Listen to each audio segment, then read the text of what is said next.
Hello everyone, welcome to Law Maven Academy. आज हम discuss करने वाले हैं सेक्शन 77 टू 87 जो कि चार्जेस से रिलेटेड है। कंपनीज एक्ट 2013 के चैप्टर 6 के सेक्शन 77 टू 87। तो चलिए शुरू करते हैं। Section 77, duty to register charge. A company creating a charge shall register the particulars of the charge with the ROC within 30 days of its creation. ये charge company के assets, property या उसकी किसी अंडरटेकिंग पर हो सकता है, चाहे वो टेंजिबल हो या इंटेंजिबल, चाहे वो इंडिया में सिचुएटेड हो या इंडिया के बाहर। अगर चार्ज क्रिएट हो रहा है in favour of any other creditor तो फॉर्म CHG 1 फाइल होगा। अगर चार्ज क्रिएट हो रहा है in favour of debenture holder तो फॉर्म CHG 9 फाइल होगा together with the instrument creating the charge. Form CHG 1 या form CHG 9 as the case में भी जो कंपनी को फाइल करना होता है, कंपनी की तरफ से जनरली कोई एक डायरेक्टर डिजिटली साइन करता है। मतलब चार्ज क्रिएटर ने साइन किया, क्रेडिटर कह लो, बैंक कह लो, लेंडर कह लो, जो भी हो, उनकी तरफ से भी डिजिटली साइन करते हैं। दोनों, चार्ज होल्डर और चार्ज क्रिएटर दोनों ने साइन किया। फिर CHG फॉर्म प्रैक्टिसिंग प्रोफेशनल भी सर्टिफाई करता है, डिजिटली साइन करता है। बिना प्रैक्टिसिंग प्रोफेशनल के सर्टिफाई किए कोई भी फॉर्म अपलोड नहीं होगा, एरर आ जाएगा। सेक्शन 77 को एक्ट में इंक्लूड करने का पर्पस ये इंश्योर करना है कि अगर कंपनी अपने एसेट्स, प्रॉपर्टीज या किसी भी अंडरटेकिंग पर चार्ज क्रिएट करे तो उस इंफॉर्मेशन को पब्लिक करे। ये स्पेशली क्रेडिटर्स, लेंडर्स के इंटरेस्ट को प्रोटेक्ट करने के लिए जरूरी है, ताकि ये इंश्योर किया जा सके कि जो assets, properties company as security offer कर रही है, उन एसेट्स, प्रॉपर्टीज पर पहले से ही चार्ज क्रिएट तो नहीं किया हुआ। कंपनी ने सेम एसेट्स गिरवी रखकर किसी और से लोन तो नहीं लिया हुआ। एक बार चार्ज रजिस्टर हो जाने के बाद ये पब्लिक डोमेन में आ जाता है और कंपनी ने जो फाइनेंशियल फैसिलिटीज ली हैं और जो प्रॉपर्टीज, एसेट्स या अंडरटेकिंग पर चार्ज क्रिएट किए हैं, क्रेडिटर या लेंडर उन सब के डिटेल्स वेरीफाई कर सकता है। इस सेक्शन का टू फोल्ड पर्पस है, दोहरा मकसद है।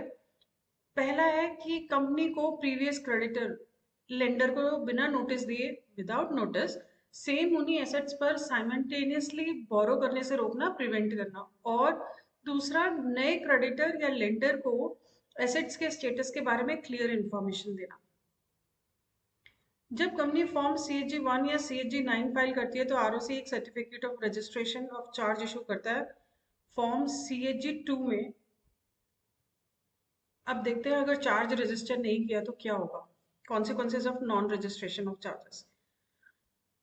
ऐसा भी तो हो सकता है कि कंपनी ने ROC को इन्फॉर्म ही नहीं किया, ना तो within 30 days from the date of creation of charge, ना ही next 30 days means within 60 days from the date of creation of charge, और ना ही next 60 days means within 120 days from the date of creation of charge.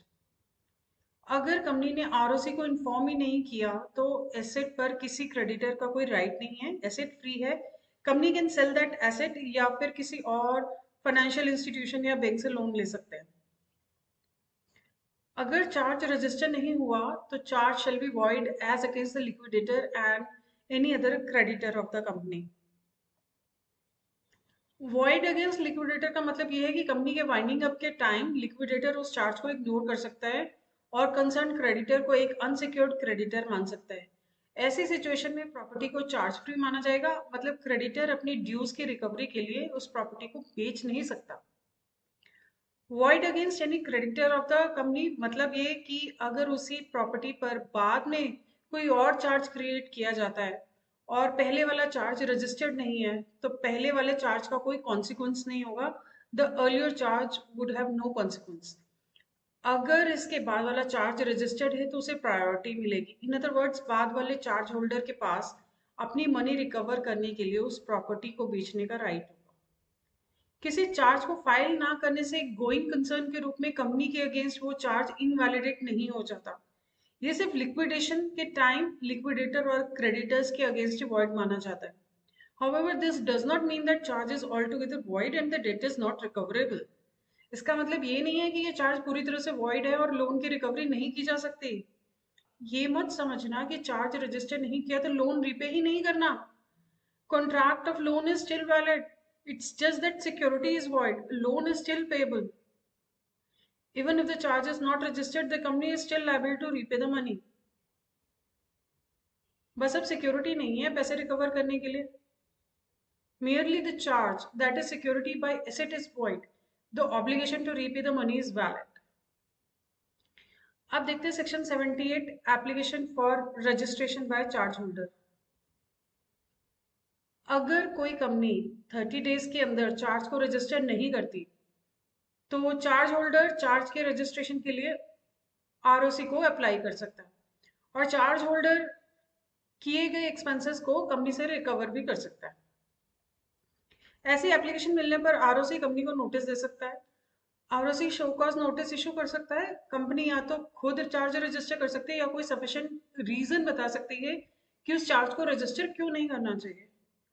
No reply या no satisfactory reply के case में, मतलब अगर company ना तो खुद चार्ज रजिस्टर करती है या ना ही कोई सफिशिएंट रीजन बताती है, तो आरओसी कंपनी को नोटिस देने के 14 डेज के अंदर उस चार्ज के रजिस्ट्रेशन की परमिशन दे सकता है और चार्ज के रजिस्ट्रेशन के पर्पज से आरओसी को चार्ज होल्डर ने जो रजिस्ट्रेशन फी पे की है उसकी रिकवरी की परमिशन भी दे सकता है. अब देखते हैं section 79. Section 77 to apply in certain matters. Section 79 talks about modification of charge. अब देखते हैं modification of charge क्या होता है. जब लोन का टर्म्स एंड कंडीशंस चेंज हो जाता है कंपनी और चार्ज होल्डर के बीच, it's called modification of charge. Change in interest rate other than bank और लोन इंटरेस्ट रेट, क्योंकि जब बैंक रेट चेंज होता है तो पब्लिक को पता होता है, आरओसी को बताने की जरूरत नहीं है. Change of bank rate is not modification. Company ने किसी इंडिविजुअल से लोन लिया, इंडिविजुअल ने रेट ऑफ इंटरेस्ट चेंज किया तो ये मॉडिफिकेशन है. कंपनी ने बैंक से लोन लिया, बैंक ने रेट ऑफ इंटरेस्ट चेंज किया तो ये मॉडिफिकेशन नहीं है. Change in repayment schedule of loan, change in tenure of loan, partial repayment of loan. Please note it's partial repayment of loan. अगर फुल रीपेमेंट ऑफ लोन है तो satisfaction of charge होगा, ना कि modification of charge. Modification of charge will be registered with ROC in the same manner just like creation of charge was registered under section 77. Forms वही है CHG 1 and CHG 9, but इस case में ROC will issue certificate of modification of charge in form CHG 3.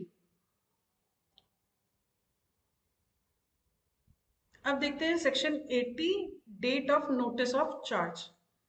Exam के point of view से नहीं, practically ये section बहुत important है. एक बार चार्ज रजिस्टर हो गया तो it is deemed notice to public.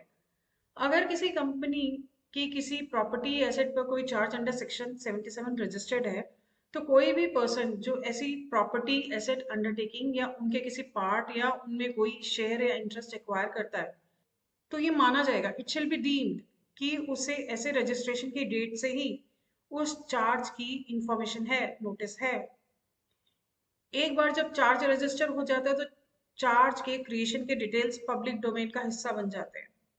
ये सेक्शन क्लैरिफाई करता है कि कोई पर्सन ऐसी प्रॉपर्टी एसेट्स या अंडरटेकिंग एक्वायर करता है जिस पर पहले से ही कोई चार्ज रजिस्टर्ड है तो ये माना जाएगा कि उसे उस चार्ज की कंप्लीट इंफॉर्मेशन है उस डेट से ही जिस डेट को वो चार्ज रजिस्टर हुआ था. बैंक्स और लेंडिंग इंस्टीट्यूशंस किसी भी एसेट की सिक्योरिटी पर पैसा उधार देने से पहले उस एसेट के टाइटल की थॉरो टाइटल सर्च करते हैं. एक एग्जांपल देखते हैं. जेनिथ लिमिटेड ने पंजाब नेशनल बैंक लिमिटेड से 80 लाख का टर्म लोन लिया और अपनी एक ऑफिस बिल्डिंग पर चार्ज क्रिएट किया and the charge was duly registered with ROC. बाद में zenith limited office building Sumit को भेज देती है तो ये माना जाएगा कि उसे इस चार्ज के बारे में इंफॉर्मेशन थी. He is deemed to have notice of such charge. In other words ये मान लिया जाएगा सुमित को पहले से ही पता था कि लोन लेने के लिए ये ऑफिस बिल्डिंग बैंक के पास गिरवी रखी हुई थी, मॉर्गेज की हुई थी. Now let's see section 81. Register of charges to be kept by registrar.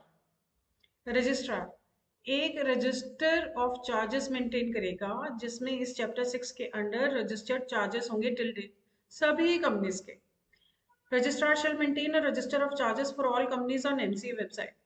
Her company के चार्जेस जो भी रजिस्टर हुआ है रजिस्टर ऑफ चार्जेस में होंगे. कोई भी पर्सन फी देकर रजिस्टर ऑफ चार्जेस का इंस्पेक्शन कर सकता है. Now let's see section 82 satisfaction of charge. एक बार जब कंपनी चार्ज होल्डर के लोन का पूरा अमाउंट चुका देती है तो चार्ज सेटिस्फाई हो जाता है। इसके बाद कंपनी चार्ज के सेटिस्फाई होने के 30 डेज के अंदर प्रिस्क्राइब फी के साथ फॉर्म CHG4 में रजिस्ट्रार को इसकी इंटीमेशन देती है। If Form CHG4 is signed by the charge holder, no notice is required to be issued by the ROC. अगर फॉर्म CHG4 पर चार्ज होल्डर के सिग्नेचर हैं, डिजिटल सिग्नेचर हैं, DSC हैं, तो ROC को कोई नोटिस भेजने की जरूरत नहीं है।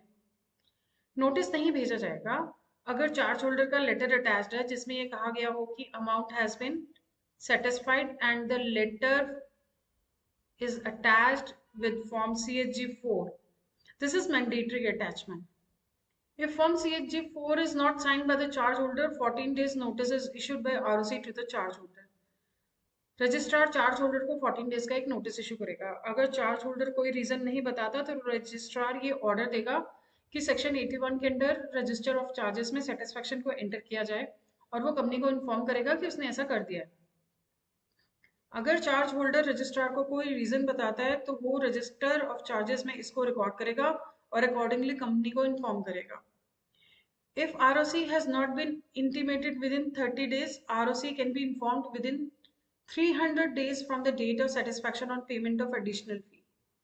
अगर ROC को 30 डेज के अंदर इन्फॉर्म नहीं किया तो एडिशनल फी की पेमेंट करके सेटिस्फैक्शन की डेट से 300 डेज के अंदर ROC को इन्फॉर्म किया जा सकता है।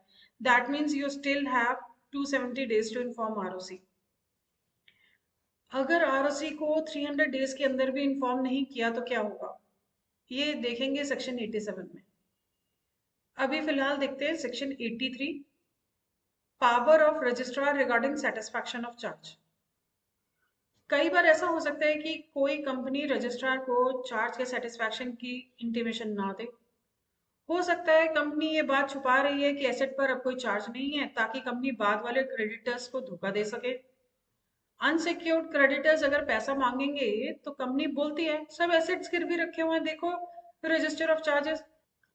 जबकि ऐसा हो सकता है कि एसेट अब चार्ज फ्री हो, कंपनी की नीयत नहीं है पैसा वापस करने की, तभी कंपनी बोल रही है कि सब एसेट्स पर चार्ज है। लेकिन अगर रजिस्ट्रार को कहीं से भी ये एविडेंस मिला हो कि debt has been paid and asset has been released, loan की पेमेंट कर दी है और एसेट अब चार्ज से फ्री है, तो ROC ऑन इट्स ओन स्यू मोटो अपनी पहल पर चार्ज के सेटिस्फैक्शन को रजिस्टर कर सकता है। ROC on its own motion can register the satisfaction of charge if he has received evidence from anywhere that the asset is now free from charge. Company ने creditor को loan की payment कर दी होगी तभी तो एसेट फ्री हुआ, बस ROC को इंटीमेट नहीं किया। ROC चार्ज के सेटिस्फैक्शन के ऐसे रजिस्ट्रेशन के 30 डेज के अंदर अफेक्टेड पार्टीज को भी इन्फॉर्म करेगा। अब देखते हैं सेक्शन 84, अपॉइंटमेंट ऑफ रिसीवर और मैनेजर। सपोज ABC लिमिटेड ने 50 करोड़ का एक्सिस बैंक से लोन लिया। ABC लिमिटेड ने एक्सिस बैंक को अपनी हरियाणा वाली फैक्ट्री दी है as security. ABC limited Axis bank को लोन रीपे नहीं कर रही है, कंपनी डिफॉल्ट कर रही है, EMI नहीं दे रही है। What the charge holder axis bank can do? Axis bank asset को बेच सकता है, लेकिन एसेट को बेचने के लिए कोर्ट का अप्रूवल चाहिए। Axis Bank can go to the court and say that ABC Limited is not paying the loan amount और रिक्वेस्ट करेगा for appointment of receiver to take position of the factory. Court का order आता है और court appoints receiver और manager. अगर charge holder court जाकर order लेकर आता है फॉर अपॉइंटमेंट ऑफ रिसीवर और manager for the asset over which charge is registered, तो चार्ज होल्डर को इंटीमेट करना है ROC और कंपनी को within 30 days from the order और अपॉइंटमेंट। जब भी रिसीवर या मैनेजर अपॉइंट होते हैं एसेट को मैनेज करने के लिए जिस पर चार्ज है या फिर उसके रिमूवल के केस में भी, तो चार्ज होल्डर को इंटीमेट करना है ROC informs CHG6 about such appointment और removal within 30 days of such appointment और removal along with prescribed fee. Now let's discuss companies register of charges. Section 85, हर कंपनी अपने रजिस्टर्ड ऑफिस में register of charges maintain करेगी, it's mandatory. Section 81 में भी register of charges है और section 85 में भी। सेक्शन 81 में रजिस्ट्रार मेंटेन करता है रजिस्टर ऑफ चार्जेस। सेक्शन 85 में कंपनी मेंटेन करती है register of charges at its registered office in form CHG 7। Her company अपने रजिस्टर्ड ऑफिस में फॉर्म CHG 7 में चार्जेस का एक रजिस्टर रखेगी जिसमें ये सब इंक्लूड होंगे। रजिस्ट्रार के पास रजिस्टर्ड सभी चार्जेस और फ्लोटिंग चार्जेस जो कंपनी की किसी भी प्रॉपर्टी एसेट या अंडरटेकिंग पर हो और किसी चार्ज में किए गए मॉडिफिकेशन और चार्ज के सेटिस्फैक्शन की डिटेल्स, किसी भी ऐसी प्रॉपर्टी की details which is acquired subject to a charge. अगर किसी चार्ज होल्डर ने एसेट या प्रॉपर्टी एक्वायर की है due to default by the company तो उसके डिटेल्स। रजिस्टर ऑफ चार्जेस जो कंपनी ने मेंटेन किया हुआ है उसमें चार्ज के क्रिएशन, उसके मॉडिफिकेशन या उसके सेटिस्फैक्शन की एंट्रीज, चार्ज के क्रिएशन, उसके मॉडिफिकेशन या उसके सेटिस्फैक्शन के बाद इमीडिएटली की जाएंगी। फोर्थविथ मींस इमीडिएटली, तुरंत। रजिस्टर में की गई सभी एंट्रीज को कंपनी का कोई डायरेक्टर या सेक्रेटरी या कोई अदर पर्सन जिसे इस काम के लिए बोर्ड ने ऑथराइज किया हो ऑथेंटिकेट करेगा। Register of charges permanently preserve किया जाएगा और इंस्ट्रूमेंट क्रिएटिंग अ चार्ज और मॉडिफिकेशन, चार्ज क्रिएट करने वाला या उसमें मॉडिफिकेशन करने वाला इंस्ट्रूमेंट चार्ज की सेटिस्फैक्शन की डेट से 8 years के लिए प्रिजर्व किया जाएगा। The register of charges shall be permanently preserved and the instrument creating a charge or modification thereon shall be preserved for a period of 8 years from the date of satisfaction of charge by the company. Charge create करने वाले instrument की copy भी register of charge के साथ साथ company के registered office में रखी जाएगी। A copy of the instrument creating the charge shall also be kept at the registered office of the company along with the register of charges. Members और creditors free में register of charges और instrument creating the charge inspect कर सकते हैं। Section 86 punishment for contravention. किसी ने भी इस चैप्टर के किसी भी प्रोविजन को वायलेट किया तो कंपनी और ऑफिसर इन डिफॉल्ट पर पेनल्टी लगेगी। चैप्टर मतलब चैप्टर 6 ऑफ कंपनीज एक्ट 2013 जिसमें चार्जेस के प्रोविजंस दिए गए हैं। कंपनी पर 5 लाख रुपीस की पेनल्टी और हर officer of the company in default पर ₹50,000 की पेनल्टी लगेगी। अगर किसी पर्सन ने विलफुली मतलब विद इल इंटेंशंस, जानबूझकर, if any person has willfully furnished any false or incorrect information or knowingly suppressed any material information, झूठ बोला या जानबूझकर जरूरी इंफॉर्मेशन छुपाई है। अगर कोई पर्सन जानबूझकर झूठी या गलत इंफॉर्मेशन देता है या जानबूझकर कोई ऐसी मटेरियल इंफॉर्मेशन, जरूरी इंफॉर्मेशन छुपाता है जिसे सेक्शन 77 के प्रोविजंस के अकॉर्डिंग रजिस्टर किया जाना जरूरी है तो वो सेक्शन 447 पनिशमेंट फॉर फ्रॉड के अंडर एक्शन के लिए लायबल होगा। शॉर्ट में किसी ने भी इस चैप्टर के किसी भी प्रोविजन को वायलेट किया तो कंपनी पर 5 लाख की पेनल्टी और हर ऑफिसर इन डिफॉल्ट पर 50,000 की पेनल्टी लगेगी। और अगर विलफुली जानबूझकर झूठी या गलत इंफॉर्मेशन दी है या नोइंगली मटेरियल इंफॉर्मेशन छुपाई है तो he is liable under section 447 of the companies act 2013। Section 87 rectification by central government in register of charges। Satisfaction of charges के केस में अगर आरओसी को 300 डेज के अंदर भी इन्फॉर्म नहीं किया तो क्या होगा?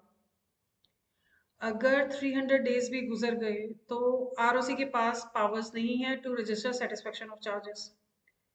अगर आरओसी को चार्जेस के सेटिस्फैक्शन के 300 डेज के अंदर भी इन्फॉर्म नहीं किया तो कंपनी को सेंट्रल गवर्नमेंट को फॉर्म CHG 8 फाइल करना होगा। If the central government is satisfied, it will order ROC to register the satisfaction of charge. Creation के केस में, if the charge has been created, it needs to be registered with ROC within 30 days of creation of charge by paying normal fee. You can register it within next 30 days means within 60 days of creation of charge by paying additional fee. You can also register it within next 60 days means within 120 days of creation of charge by paying ad valorem fee. After 120 days central government के पास powers नहीं है, लेकिन जी हाँ लेकिन satisfaction के case में central government के पास powers है। You have to inform ROC within 30 days of satisfaction of charge by paying normal fee। आप नहीं कर पाए तो सेटिस्फेक्शन से 300 डेज में, विद इन 300 डेज आरओसी को इन्फॉर्म कर सकते हो। आरओसी आपको अलाउ कर सकता है बाय पेइंग एडिशनल फी। यहाँ पर कोई एडवलरम फी नहीं है, एडिशनल फी ही लगेगी। अगर 300 डेज भी गुजर गए तो आरओसी के पास पावर्स नहीं है to register satisfaction of charges. You have to apply to central government under section 87 by filing form CHG 8. This power has been delegated to regional director RD. That means central government has power to allow satisfaction of charges even after 300 days. तो ये था आज का video. I hope it's useful. Don't forget to like, share and subscribe. Thanks for watching.